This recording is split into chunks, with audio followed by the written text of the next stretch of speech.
Hello, I'm Mr. Smith and this is Learn to Code. In this lesson you are going to learn how to make art from your name.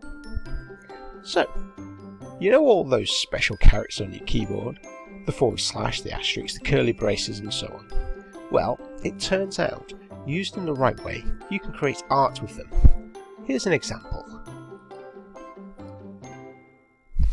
Ta-da!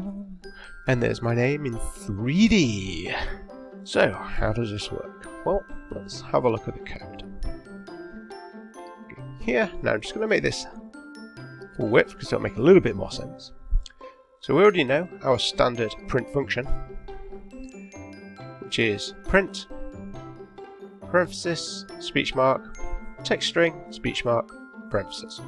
Well, if we want to type something on multiple lines, we do a very similar thing, except instead of a single speech mark, we use 3 speech marks at the beginning and at the end. That is it. Now, just to show you, if we do this, 1, 2, 3, there we go. This is the first line, this is the second line,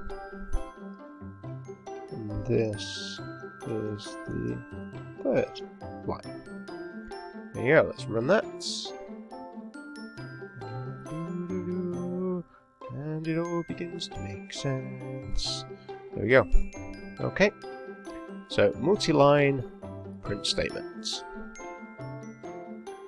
3 speech marks. Okay, give it a go for yourself. Oh, by the way, to create the actual ASCII art, I didn't spend ages working this out. I used a website, and all I did was search for text to ASCII art generator, or just text to ASCII art is probably enough. Okay, there's hundreds of websites out there, and then you can just copy and paste it in. Alright, don't forget, come back, watch the second part of the video, where you're going to learn about tab stops, / new line, single quotes, double quotes, joining strings, and the line continuation character, as well as how to repeat strings.